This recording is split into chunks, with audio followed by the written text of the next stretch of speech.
नमस्ते दोस्तों, आप सभी का स्वागत है मेरे YouTube चैनल पे बायो जर्नी विद प्रोफेसर सागर।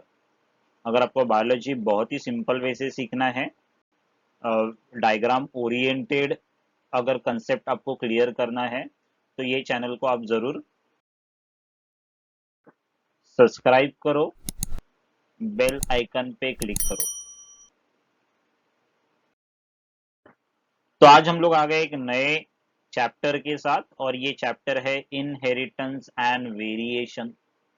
तो 12th स्टैंडर्ड के महाराष्ट्र बोर्ड का ये चैप्टर है, और जो principle of inheritance and variation है एनसीईआरटी का, उसका भी कंसेप्ट हम लोग साइमल्टेनियसली कवर करने वाले हैं।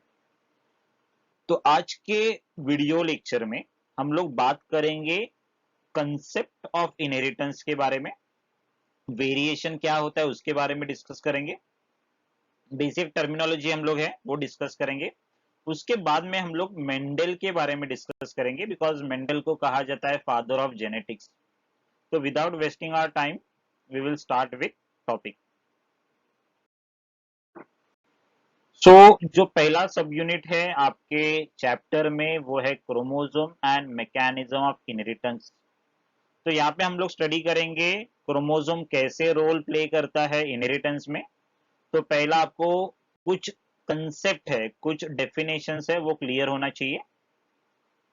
तो जो पहला डेफिनेशन है वो है हेरिडिटी। हेरिडिटी क्या है?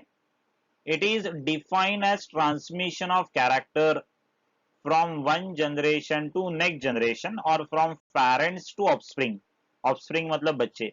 तो जब भी कुछ कुछ कैरेक्टर्स है एक जनरेशन से नेक्स्ट जनरेशन में जाएंगे, उसको बोलते हैं हेरिडिटी और इनहेरिटेंस।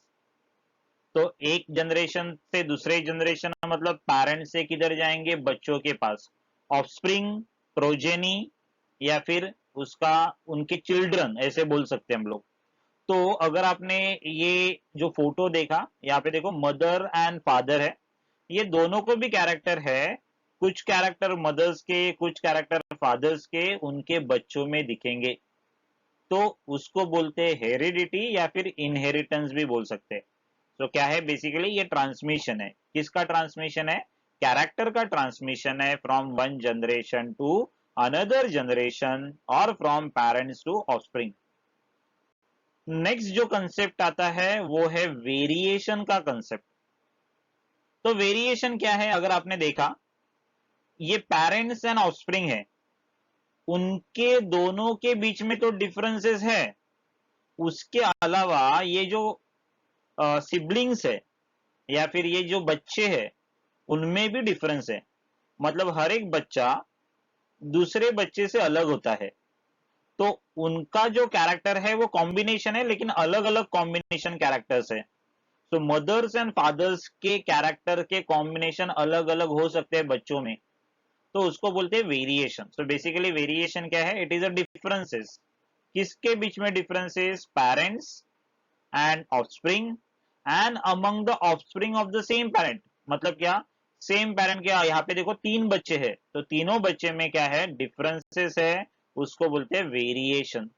ओके, या फिर वेरिएशन उसको भी बोल सकते हैं जो सेम स्पीशीज के हैं, इंडिविजुअल, उनके बीच में जो डिफरेंसेस है उसको बोलते हैं वेरिएशन। तो ह्यूमन पॉपुलेशन देखो बहुत है, और हर एक ह्यूमन इंडिविजुअल अलग अलग है, उसके पास अलग अलग कैरेक्टर है, उसका लुक भी अलग अलग है, तो उसको हम लोग बोल सकते हैं वेरिएशन। तो ये हुआ सेकेंड कंसेप्ट। अभी एक साइंस का ब्रांच है जो ये दोनों भी स्टडी करता है, मतलब हेरिडिटी भी स्टडी करेगा और वेरिएशन भी स्टडी करेगा। And that branch of the science जो डील करेगा हेरिडिटी या फिर इनहेरिटेंस के साथ या फिर वेरिएशन के साथ, उसको बोलते हैं genetics. So what is genetics? Genetics it is a branch of biology which deals with heredity. जो क्या स्टडी करता है? हेरिडिटी के बारे में स्टडी करेगा। और ये वेरिएशन एग्जैक्टली कैसे अराइज होते हैं, ये वेरिएशन कैसे कॉज होते हैं, वो फाइंड आउट करने का काम कौन करेगा? कौन सा ब्रांच करेगा? जेनेटिक्स करके एक बायोलॉजी का ब्रांच है, वो सब ये स्टडी करेगा। तो टर्म है जो genetics, it was coined by scientist called as William Bateson. तो ये जेनेटिक्स का जो टर्मिनोलॉजी है, जो वर्ड है, ये किसने दिया है? विलियम बैटसन इन 1906। तो ये था इंट्रोडक्शन के बारे में, बिकॉज कोई भी हेरिडिटी का चैप्टर है या फिर वेरिएशन का चैप्टर है और अगर अपने को वो स्टडी करना है तो अपने को ये 4 या 3 डेफिनेशन है, ये आपको समझ में आना चाहिए, बिकॉज ये बेसिक्स है। कोई भी चैप्टर हम लोग स्टार्ट करेंगे तो वो बेसिक के साथ और बेसिक के अलावा स्टार्ट नहीं होगा। ओके, तो ये जो पूरा जेनेटिक्स है, वेरिएशन है, ये सबसे पहले स्टडी किया था मेंडल ने।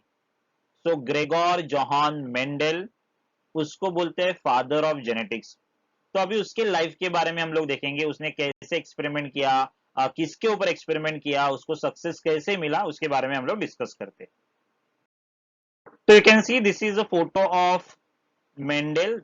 ही is known as father of genetics, because पहला जो साइंटिफिक एक्सप्लेनेशन दिया है क्रोमोसोम के बारे में, वेरिएशन के बारे में, हेरिडिटी के बारे में, ये किसने दिया था? ये साइंटिस्ट ने दिया था, that is Gregor Johan Mendel. तो जो पहला एक्सपेरिमेंट है, साइंटिफिक एक्सप्लेनेशन है अबाउट मैकेनिज्म ऑफ इनहेरिटेंस, मतलब ये कैरेक्टर एक जनरेशन से दूसरे जनरेशन तक कैसे पास होते हैं, ये जो इसका जो साइंटिफिक एक्सप्लेनेशन है, ये ग्रेगोर मेंडल ने दिया था। कैसे दिया था? बाय यूजिंग सम एक्सपेरिमेंट, और ये एक्सपेरिमेंट था हाइब्रिडाइजेशन टेक्निक। प्लांट्स के ऊपर एक्सपेरिमेंट किया था, हाइब्रिडाइजेशन टेक्निक उसने डेवलप किया था, और therefore he is known as father of genetics. और उन्होंने ये एक्सपेरिमेंट करते करते कुछ प्रिंसिपल्स दिए या फिर कुछ पॉस्टुलेट दिए, कुछ उसको बोलते हैं मेंडल्स लॉ ऑफ इनहेरिटेंस। मतलब जब भी ये एक्सपेरिमेंट उन्होंने परफॉर्म किया, उसके बेस के ऊपर उन्होंने कुछ कंक्लूजन्स दिए। तो ये कंक्लूजन्स को बोल सकते हैं पॉस्टुलेट या फिर principle of law of inheritance या फिर Mendel's law of inheritance. Of course ये भी हम लोग स्टडी करेंगे डिटेल में जैसे जैसे हम लोग आगे बढ़ेंगे। तो आपको क्या याद रखना है? He is father of genetics. तो अभी मेंडल के पर्सनल लाइफ के बारे में थोड़ा हम लोग देखते हैं। तो Gregor John Mendel, he was born in Austria. Austria में एक विलेज है, ये विलेज का नाम है मोराविया। तो ये मोराविया विलेज में he was born in on 22 जुलाई 1822। तो उसका जो बर्थ है वो कहा हुआ था? ऑस्ट्रिया में एक छोटे से गांव में हुआ था। तो ये जो ग्रेगोर जॉन मेंडल है, उसने उसका पढ़ाई कंप्लीट किया यूनिवर्सिटी ऑफ वियना। तो ये फोटो में दिख रहा आपको, यूनिवर्सिटी ऑफ वियना में उसने स्टडी किया था फ्रॉम 1851 टू 1854। तो ये उनका यूनिवर्सिटी का कैंपस है, वहां पे उसने स्टडी किया था। क्या क्या स्टडी किया था? Physics, mathematics and natural science. उस उनका मैथमेटिक्स बहुत ही अच्छा था, उसके वजह से उन्होंने जो स्टैटिस्टिक का टेस्ट है या फिर स्टैटिस्टिक्स है, उन्होंने वो एक्सपेरिमेंट के लिए अप्लाई किया। तो आफ्टर ग्रेजुएशन, मतलब उनका ग्रेजुएशन कंप्लीट होने के बाद, he join as a priest. उन्होंने priest as a priest join किया। कहां पे ज्वाइन किया? Augustinian monastery of Brunn. So monastery of Brunn के यहां पे उन्होंने एज अ प्रिस्ट ज्वाइन किया। उसके बाद उन्होंने जो एक्सपेरिमेंट है वो एक्सपेरिमेंट स्टार्ट करना कंडक्ट किया। जहां पे वो प्रिस्ट करके काम करते थे, वहां पे ही उसके पीछे एक छोटा सा गार्डन था, वहां पे उन्होंने हाइब्रिडाइजेशन का एक्सपेरिमेंट परफॉर्म करना स्टार्ट किया। और उन्होंने ये जितने भी एक्सपेरिमेंट किए वो एक प्लांट के ऊपर किए, उसको बोलते हैं गार्डन पी प्लांट। ओके, उसका साइंटिफिक नेम है पाइजम सटाइवम। तो आपको ये पॉइंट्स याद रखना है। उनका बर्थ हुआ ऑन 22 जुलाई 1822। उसके बाद में उन्होंने यूनिवर्सिटी ऑफ वियना से natural sciences, mathematics and physics study किया। ग्रेजुएशन कंप्लीट करने के बाद उन्होंने क्या किया? ऑगस्टिनियन मोनास्ट्री ज्वाइन किया ऑफ ब्रून एज अ प्रिस्ट। और 1856 में उन्होंने हाइब्रिडाइजेशन का एक्सपेरिमेंट स्टार्ट किया ऑन गार्डन पी। तो ये थोड़ा उनका पर्सनल लाइफ के बारे में था। अभी देखो क्या होता है, इन 1865 उन्होंने जो कुछ एक्सपेरिमेंट किए थे वो एक्सपेरिमेंट उन्होंने पब्लिश किए। कहां पे पब्लिश किए? That is in annual proceeding of natural history society का एक जर्नल है, वहां पे उन्होंने ये पब्लिश किया। तो उनका जो एक्सपेरिमेंट है वो देखो, एक्सपेरिमेंट इन प्लांट हाइब्रिडाइजेशन, ऐसे एक पेपर का टाइटल था, ये रिसर्च पेपर बोलते हैं इसको। तो इन 1865 he presented his work in paper entitled experiment in plant hybridization। तो ये पेपर एंटाइटल है जिसका नाम था एक्सपेरिमेंट इन प्लांट हाइब्रिडाइजेशन, ये उन्होंने प्रेजेंट किया कहां पे? At meeting of natural history society of Brunn. And ये जो पेपर है उनका पब्लिश हुआ जर्नल में। ये जर्नल का नाम था क्या था? Annual proceeding of natural history society. उसके बाद में उनका जो काम है, उन्होंने जो कुछ काम किया था वो अननोटिस रह गया। मतलब 1865 के बाद में उनका जो काम है वो पूरे दुनिया के सामने आया नहीं। फिर लेटर ऑन, ये देखो ये तीन साइंटिस्ट है। कौन कौन तीन साइंटिस्ट है? तीन बॉटनिस्ट है। इन 1900s हिज फाइंडिंग वर रीडिस्कवर्ड, मतलब उन्होंने जो कुछ पेपर पब्लिश किया था वो तीन साइंटिस्ट ने इंडिविजुअली फिर से फाइंड आउट किया, तो फिर से रीडिस्कवर्ड किया। कौन कौन से थ्री साइंटिस्ट है? Hugo de Vries from the Holland, Carl Correns from the Germany, Erich Tschermak from the Austria and de Vries है, okay, that is Hugo de Vries. उन्होंने क्या किया, ये जो मेंडल का काम है ये फिर से पब्लिश किया in a journal, okay, that is publish in Flora. तो ये फ्लोरा नाम का एक जर्नल है।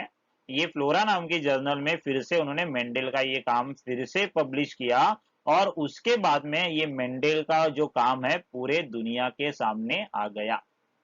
तो ये तीन लोगों ने बहुत ही अहम भूमिका निभाई है for the rediscovery of the work of Mendel.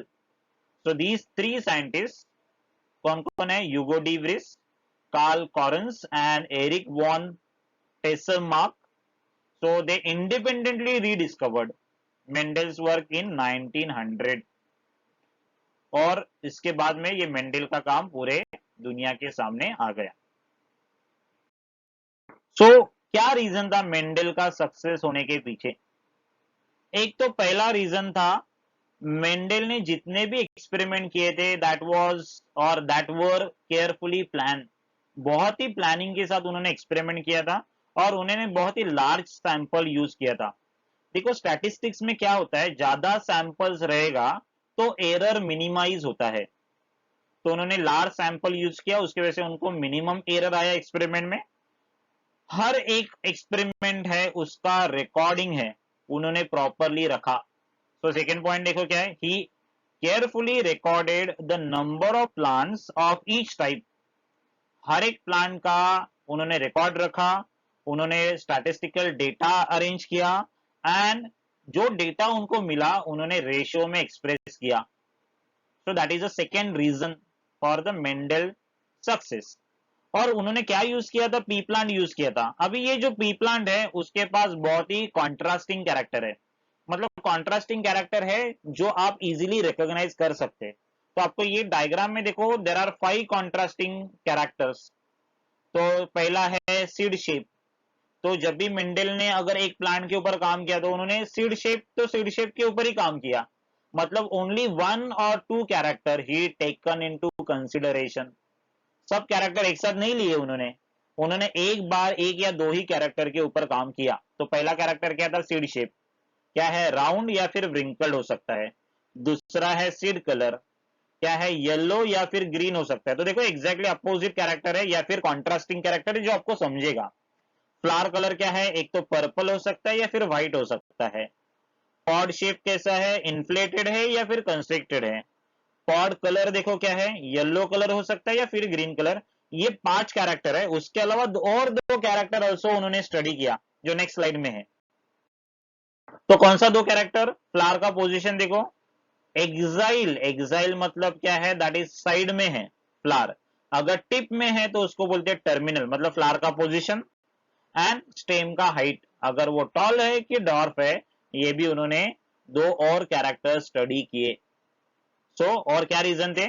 The 7 different character in the P plant were control by single factor each, मतलब हर एक कैरेक्टर कंट्रोल करने वाला एक फैक्टर था। एक्चुअली ये factor is nothing but gene, लेकिन that time Mendel were not aware about the concept of the gene. Mendel को तभी जीन का कंसेप्ट पता नहीं था, तो मेंडल ने उनको नाम दिया factor. So factor is nothing but gene, हाँ याद रखो। तो ऐसे 7 कैरेक्टर्स है, ये 7 कैरेक्टर को कंट्रोल करने वाले 7 पेयर्स ऑफ जीन्स है। एंड ये जीन्स है वो अलग अलग क्रोमोसोम पे लोकेटेड है, तो उनका ट्रांसमिशन होगा एक जनरेशन टू अनदर जनरेशन। तो देखो second, the second last characteristic क्या है? The factor are located on separate chromosome, मतलब जो फैक्टर है वो अलग अलग क्रोमोसोम के ऊपर लोकेटेड है। And these factor transmitted from generation to generation, मतलब ये फैक्टर किधर से किधर जा रहे हैं? एक जनरेशन से नेक्स्ट जनरेशन में जा रहे हैं। तो जब भी उन्होंने ये पूरा काम किया, ये जब भी स्टडी किया पी प्लान के ऊपर, तभी उन्होंने एक कंसेप्ट भी दिया, that is concept of dominance and recessiveness. मतलब कभी कभी कुछ कैरेक्टर है वो डोमिनेट करते हैं। अगर दो कैरेक्टर है, दो प्लांट है, उसका क्रॉस किया, तो फिर भी क्रॉस करने के बाद एक ही कैरेक्टर दिखेगा। तो उन्होंने वहां पे एक कंसेप्ट दिया, concept of dominance and recessiveness. Of course हम लोग ये डिटेल में स्टडी करेंगे जब भी हम लोग क्रॉसेस के बारे में डिस्कस करेंगे। तो ये था रीजंस फॉर मेंडल सक्सेस। अभी देखो आपको और एक याद आया रहेगा कि मेंडल ने पी प्लांट ही क्यों सिलेक्ट किया? बिकॉज पी प्लांट सिलेक्ट करने के पीछे, पी प्लांट का साइंटिफिक नेम क्या है? पाइजम सटाइवम। वो सिलेक्ट करने के पीछे भी कुछ रीजंस थे। क्या रीजंस थे वो हम लोग देखेंगे, ये रीजंस आपके टेक्स्ट बुक में नहीं है। So what are the advantage, क्या एडवांटेज है for selecting pea plant for the experiment by Mendel? तो पहला एक तो है एनुअल प्लांट है। एनुअल प्लांट मतलब विद इन ईयर उसको फ्लावरिंग आएगा, वो फ्रूटिंग आएगा। तो ये पहला रीजन क्या है? एनुअल प्लांट है, छोटा प्लांट है, स्मॉल हर्बेशियस प्लांट है, तो छोटे जगह में भी वो आराम से ग्रो होगा। मतलब अगर एक्सपेरिमेंट भी करना है तो छोटा जगह उसको सफिशिएंट है, so it can be grown in small area, that is the first reason. Second क्या है? उसका जो लाइफ साइकिल है छोटा है, मतलब 3 to 4 मंथ में आपको दूसरा जनरेशन मिल जाएगा। दूसरा जनरेशन मतलब आपको सीड्स मिल जाएगा। और तीसरा रीजन है, they are available, that all the characters are available, और they are available in various contrasting character. तो प्लांट में देखो बहुत सारे 7 पेयर्स ऑफ कॉन्ट्रास्टिंग कैरेक्टर तो हम लोगों ने स्टडी किया। तो ऐसे वेरियस कॉन्ट्रास्टिंग कैरेक्टर अवेलेबल होने के लिए Mendel could perform the experiment by using various character. और ये कैरेक्टर कैसे रहेंगे? कॉन्ट्रास्टिंग कैरेक्टर है। फॉर एग्जाम्पल अगर पर्पल या फिर व्हाइट फ्लावर है, उसके बीच का फ्लावर, उसके बीच का कलर का फ्लावर नहीं आएगा। या फिर टॉल प्लांट मिलेगा या फिर डॉर्फ प्लांट मिलेगा, आपको इंटरमीडिएट हाइट वाला प्लांट नहीं मिलेगा। मतलब आप कोई भी इंटरमीडिएट कैरेक्टर नहीं दिखता। यहाँ पे अगर आपने देखा ये जो फ्लावर्स है बायसेक्सुअल है। बायसेक्सुअल मतलब male and female reproductive organ एक ही फ्लावर में है, तो उसको बोलते हैं बायसेक्सुअल। और ये नेचुरली सेल्फ पॉलिनेटिंग है, उसके लिए पॉलिनेशन एजेंसी की जरूरत नहीं है। कोई तो पॉलिनेटिंग एजेंट्स आएंगे उसको पॉलिनेट करेंगे, उसकी जरूरत नहीं है। और ये उसका जो एंड्रोशियम है वो लार्ज इनफ है, तो उसको रिमूव कर सकते हैं। उसको आर्टिफिशियली हम लोग क्या कर सकते हैं? पोलन ग्रेन ट्रांसफर कर सकते हैं। तो flowers can be artificially cross pollinated, तो आप क्रॉस पॉलिनेशन भी आर्टिफिशियली कर सकते हैं। एंड इसका जो ऑफस्प्रिंग है, ऑफस्प्रिंग क्या है? दैट इज उनके जो बच्चे होंगे या फिर उससे जो सीड्स मिलेंगे, ये सीड्स से भी आपको फिर से प्लांट मिलेंगे। मतलब ये जो सीड्स है, these are they are going to produce fertile offspring. Fertile मतलब आगे जाके जिनको बच्चे होंगे उसको बोलते हैं फर्टाइल। एंड और एक कैरेक्टरिस्टिक क्या है? It can produce many seeds, ज्यादा सीड्स मतलब आपको ज्यादा प्लांट मिलेगा। तो ये डिफरेंट कैरेक्टर्स है पी प्लांट के, जिसके वजह से मेंडल ने ये पी प्लांट को as the experimental organism use किया। तो आई होप आपको ये लेक्चर समझ में आया रहेगा। इसके अंदर बहुत ही डिटेल्स में, बहुत ही कंसेप्ट वाइज मैंने डायग्राम्स ऐड किए हैं, आपको बहुत ही ज़्यादा इंफॉर्मेशन देने की कोशिश की है। तो ऐसे ही इंटरेस्टिंग लेक्चर सुनने के लिए आप ये चैनल को ज़रूर सब्सक्राइब करो, आपके फ्रेंड के साथ शेयर करो और बेल आइकन पे भी क्लिक करो। तो मिलेंगे नेक्स्ट लेक्चर में आगे के टॉपिक के साथ। Till then, bye bye.